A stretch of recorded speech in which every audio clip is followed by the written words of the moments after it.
Isaías 5. La viña del Señor. A. La parábola de la viña. Por la exquisita belleza del lenguaje y habilidad consumada de comunicación efectiva, esta parábola es virtualmente incomparable. Una dificultad de una obra maestra literaria es que un posible traductor, que no es el autor literario, se enfrenta a una tarea imposible. De hecho, es un ejemplo sobresaliente de la forma en que el espíritu inspirador empleó el lenguaje humano para transmitir el mensaje divino. Brogan. 1:1-2, La viña improductiva. Ahora cantaré por mi amado el cantar de mi amado a su viña. Tenía mi amado una viña en una ladera fértil. La había cercado y despedregado y plantado de vides escogidas, había edificado en medio de ella una torre, y hecho también en ella un lagar, y esperaba que diese uvas, y dio uvas silvestres. Ahora cantaré. La historia trata sobre una viña que tenía muchas ventajas. Pertenecía a una persona amorosa, mi amado. Fue plantada en una ladera fértil. El suelo fue cuidadosamente preparado, cercado y despedregado. Se plantó con buena cepa, plantado de vides escogidas. Era protegido, en medio de ella una torre. Se tomaron disposiciones para que el fruto fuera procesado, hecho también en ella un lagar. Y ninguna posesión es más querida para un hombre que una viña. Y no hay ninguna que exija un trabajo más constante y perseverante. Por lo tanto, el Señor no solo declara que somos su herencia amada, sino que al mismo tiempo señala su cuidado y ansiedad por nosotros. Calvin. 2. He estado pensando en las ventajas de mi propia posición para con el Señor y lamentándome con gran vergüenza por no estar produciendo para Él los frutos que exige mi posición. Teniendo en cuenta nuestros privilegios, ventajas y oportunidades, me temo que muchos de nosotros hemos necesitado sentir grandes búsquedas del corazón. Spurgeon. Esperaba que diese uvas. Esto no es sorprendente, considerando todas las ventajas que tenía la viña que más podía esperarse. Pero en cambio dio uvas silvestres.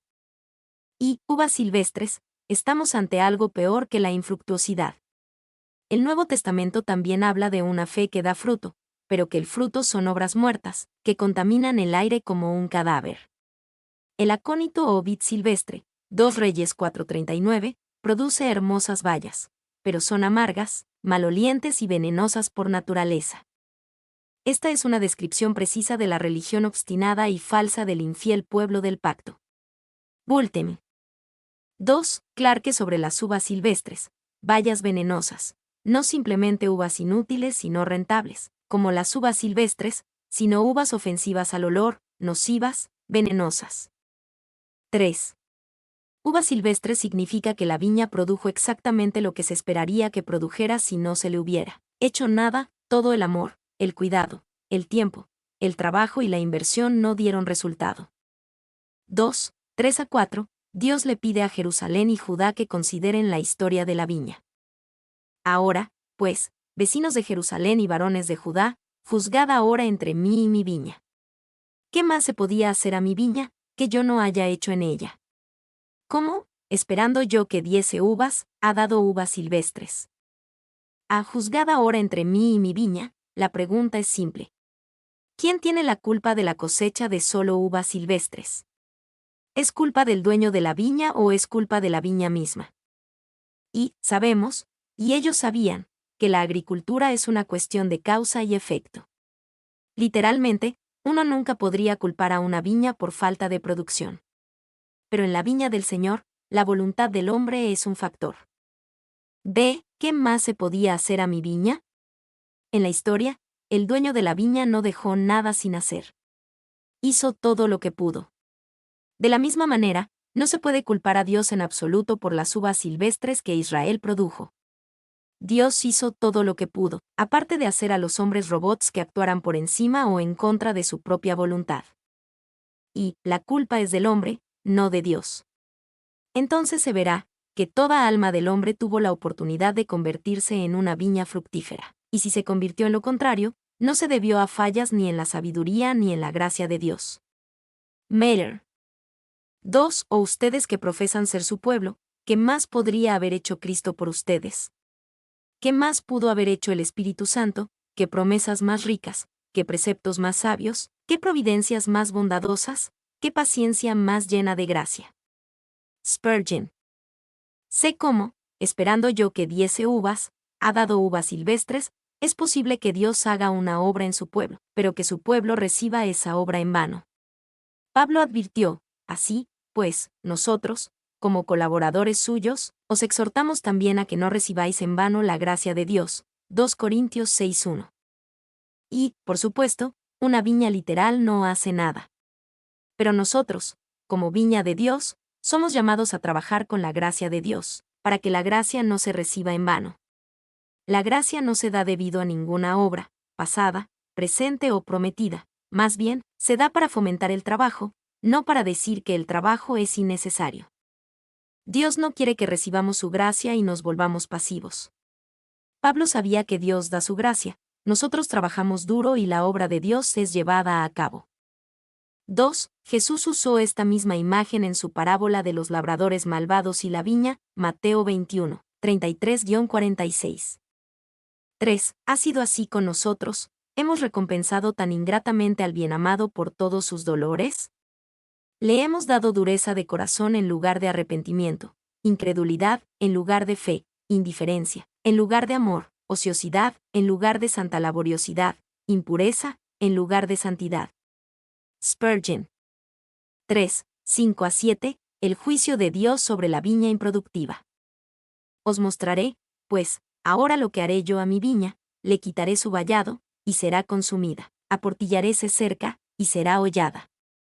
Haré que quede desierta, no será podada ni cavada, y crecerán el cardo y los espinos, y aun a las nubes mandaré que no derramen lluvia sobre ella. Ciertamente la viña de Jehová de los ejércitos es la casa de Israel, y los hombres de Judá planta deliciosa suya. Esperaba juicio, y he aquí vileza, justicia, y he aquí clamor. Le quitaré su vallado. Todo lo que el dueño de la viña necesita hacer es dejar de proveer protección especial a la viña y ésta será consumida, será hollada. Y que en un sentido limitado, Dios ha dado la responsabilidad de quitar los vallados a la iglesia. Cuando un cristiano obstinadamente no se arrepiente, puede ser el trabajo de la iglesia entregarlos a Satanás, para que sientan el dolor de su pecado y se arrepientan. 1 Timoteo 1:20, 1 Corintios 5, 4-5. La iglesia hace esto poniendo a tales personas fuera de la protección espiritual que se encuentra entre el pueblo de Dios. B. Haré que quede desierta, no será podada ni cavada, la viña no recibirá nada del Señor. La viña se resistió y protestó la podada y cavada y riego que el dueño hizo. Así que ahora, el dueño dice, bien. No más poda, excavación o riego. Verás por ti misma si eso es mejor. Y muchos hijos de Dios desanimados desean que el Señor deje de podar, de cavar y de regar. Esas cosas pueden ser difíciles, pero es aún peor cuando el Señor deja de hacerlas. C. Esperaba juicio, y he aquí vileza, justicia, y he aquí clamor. El profeta juega con las palabras aquí. En hebreo, escribió, esperaba mispat, he aquí tzedakua. D. Ay de la nación lista para el juicio. 1, 8-10, ay de los varones de la tierra. Ay de los que juntan casa a casa, y añaden heredad a la heredad hasta ocuparlo todo. ¿Habitaréis vosotros solos en medio de la tierra? Ha llegado a mis oídos de parte de Jehová de los ejércitos, que las muchas casas han de quedar asoladas, sin morador las grandes y hermosas. Y 10 yugadas de viña producirán un bato, y un homer de semilla producirá un efa. Ay de los que juntan casa a casa. La imagen es de la compra codiciosa y desarrollo de bienes raíces. Y, porque no se puede condenar como algo malo en sí mismo, si un hombre junta casa a casa y heredad a heredad, pero él veía la disposición de la mente, que no puede ser satisfecha en absoluto, una vez que está inflamada por el deseo de ganancia. En consecuencia, describe los sentimientos de aquellos que nunca tienen suficiente y a quienes ninguna riqueza puede satisfacer. Calvin.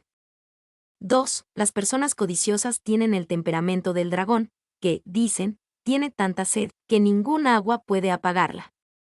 La codicia es una borrachera seca, dice uno, una hidropesía insaciable, y como el mismo infierno. B. Las muchas casas han de quedar asoladas, sin morador las grandes y hermosas. En el juicio, sus negocios inmobiliarios no tendrán éxito, y tendrán muchas casas vacías y sin vender. Y, cuando los hombres codician las cosas de este mundo, Dios tiene la manera de hacer que se llenen de desilusión y amargura. Spurgeon. 2, 11-17. Hay de aquellos que festejan sin cesar y celebran todo menos a Dios. Hay de los que se levantan de mañana para seguir la embriaguez, que se están hasta la noche, hasta que el vino los enciende. Y en sus banquetes hay arpas, vihuelas, tamboriles, flautas, y vino, y no miran la obra de Jehová, ni consideran la obra de sus manos. Por tanto, mi pueblo fue llevado cautivo, porque no tuvo conocimiento, y su gloria pereció de hambre, y su multitud se secó de sed.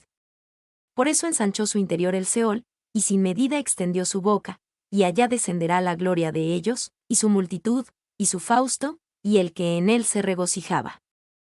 Y el hombre será humillado, y el varón será abatido, y serán bajados los ojos de los altivos. Pero Jehová de los ejércitos será exaltado en juicio, y el Dios santo será santificado con justicia. Y los corderos serán apacentados según su costumbre, y extraños devorarán los campos desolados de los ricos. Ay de los que se levanta de mañana para seguir la embriaguez. La imagen es de aquellos que trabajan duro para andar de fiesta y celebrar sin fin. Sus vidas están llenas con abuso de sustancias y música y no miran la obra de Jehová, ni consideran la obra de sus manos. ¿Y qué hay de malo en la vida de fiesta y la adicción al entretenimiento?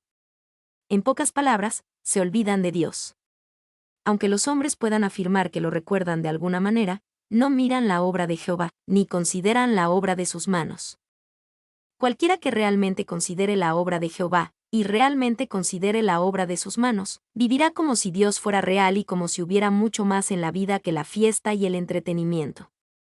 Ve, por tanto, mi pueblo fue llevado cautivo. Aquellos que se olvidan acerca de Dios por sus fiestas y entretenimientos serán juzgados por una cautividad que terminará con las risas. Allá descenderá el que en él se regocijaba.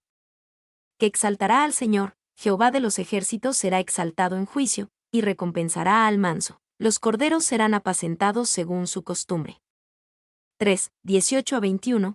Hay de aquellos que confunden cuestiones morales, que piensan que saben más que Dios. Hay de los que traen la iniquidad con cuerdas de vanidad, y el pecado como con coyundas de carreta, los cuales dicen, venga ya, apresúrese su obra, y veamos, acérquese, y venga el consejo del Santo de Israel, para que lo sepamos. Hay de los que a lo malo le dicen bueno, y a lo bueno malo, que hacen de la luz tinieblas, y de las tinieblas luz, que ponen lo amargo por luz, y lo dulce por amargo. Hay de los sabios en sus propios ojos, y de los que son prudentes delante de sí mismos. Hay de los que traen la iniquidad con cuerdas de vanidad. Ellos tiran de su pecado hacia sí mismos con cuerdas de vanidad. Y se adulan a sí mismos imaginando que lo que es pecado no es pecado, o por alguna excusa o pretensión ociosa disminuyen su enormidad. Estos son, pues, cuerdas inicuas con las que traen iniquidad. Calvin. 2. Que no solo se sienten atraídos al pecado por los encantos del mundo, o por las persuasiones de hombres malvados, sorprendidos y abrumados por el pecado, como a veces lo son los hombres buenos, sino que son activos y laboriosos en atraer el pecado hacia sí mismos, o ellos mismos hacia el pecado. Que persiguen con avidez y firmeza el pecado y sus ocasiones y no descansan hasta que lo han rebasado, ese pecado voluntaria, resuelta y laboriosamente. Paul. 3. Con argumentos y pretensiones vanas y engañosas, por las cuales los pecadores generalmente se arrastran hacia el pecado. Paul. Venga el consejo del Santo de Israel, para que lo sepamos. Al decir estas palabras vanas, mostraban su arrogante desprecio por el Señor. Es como si dijeran, adelante, Dios. Estamos listos para tu juicio. Y Él no puede o no quiere hacernos ningún daño, no le tememos, dejemos que haga lo peor, que comience tan pronto como le plazca. No es que ninguno de los israelitas fuera tan descarado como para usar estas expresiones, pero este era el lenguaje sencillo de sus acciones, vivían como si fueran de esta opinión. Su presunción y seguridad mostraban su desesperado desprecio por Dios y por todos sus juicios. Paul. Hay de los que a lo malo dicen bueno, y a lo bueno malo. Usando palabras inteligentes y engañosas, difuminan los problemas morales y excusan su pecado. Miran su propio mal y lo llaman bueno, y miran el bien de los demás y lo llaman mal. Isaías describe un profundo estado de confusión moral. Y ellos eran los nietzscheanos de ese tiempo con su Umbertum Bayer-Werten, la devaluación de todos valores, la anulación de todos los valores y conceptos básicos. Bultmann. Ay de los sabios en sus propios ojos. Ellos estaban llenos de orgullo y rechazaban la sabiduría y las normas de Dios. La Biblia es tan crítica. No juzguéis para que no seáis juzgados. Todo depende de cómo lo interpretes. Tú tienes tu interpretación y yo la mía. Todo este pensamiento exalta la sabiduría del hombre por encima de la palabra de Dios. 4, 22 a 23, Ay de los corruptos, que valoran más la bebida que la equidad y la justicia. Ay de los que son valientes para beber vino, y hombres fuertes para mezclar bebida, los que justifican al impío mediante cohecho, y al justo quitan su derecho. Ay de los que son valientes para beber. Estos eran hombres de logros, de grandes logros, en el pecado. Y el profeta arremete contra este vicio por segunda vez, porque se había vuelto muy común. Los borrachos también son un tipo de criaturas idiotas y por lo tanto, tienen más del doble de necesidad de que se trate con ellos. Muchos de estos necios toman por gran gloria que son poderosos para beber vino. 2. Cuando alguien fue elogiado frente al rey Alfonso por ser gran bebedor y capaz de soportarlo, él respondió que era un buen elogio en una esponja, pero no en un príncipe. 3. Nada es más vil o vergonzoso que un hombre ponga a prueba su fuerza tragando comida o bebiendo vino, y esto luchando consigo mismo para abarrotar todo lo que su estómago pueda contener. Tales hombres no guardan reglas de vida y no saben para qué Dios les da sustento, porque comemos y bebemos para sostener el cuerpo, no para destruirlo. Calvin. Los que justifican al impío mediante cohecho, y al justo quitan su derecho. Estos son hombres que solo se preocupan por su propio placer y entretenimiento y no se preocupan por los demás. 5, 24 a 30, el Señor promete un juicio seguro y completo. Por tanto, como la lengua del fuego consume el rastrojo, y la llama devora la paja, así será su raíz como podredumbre, y su flor se desvanecerá como polvo, porque desecharon la ley de Jehová de los ejércitos, y abominaron la palabra del Santo de Israel. Por esta causa se encendió el furor de Jehová contra su pueblo, y extendió contra él su mano, y le hirió, y se estremecieron los montes, y sus cadáveres fueron arrojados en medio de las calles. Con todo esto no ha cesado su furor, sino que todavía su mano está extendida. Alzará pendón a naciones lejanas, y silbará al que está en el extremo de la tierra, y he aquí que vendrá pronto y velozmente. No habrá entre ellos cansado, ni quien tropiece, ninguno se dormirá, ni le tomará sueño. A ninguno se le desatará el cinto de los lomos, ni se le romperá la correa de sus sandalias. Sus saetas estarán afiladas, y todos sus arcos entesados, los cascos de sus caballos parecerán como de pedernal, y las ruedas de sus carros como torbellino. Su rugido será como de león, rugirá a manera de leoncillo, rugirá los dientes, y arrebatará la presa. Se la llevará con seguridad, y nadie se la quitará. Y bramará sobre él en aquel día como bramido del mar. Entonces mirará hacia la tierra, y he aquí tinieblas de tribulación, y en sus cielos se oscurecerá la luz. Como la lengua del fuego consume el rastrojo, y la llama devora la paja. El rastrojo y la paja son muy inflamables. Dios advierte de un juicio repentino, completo y severo.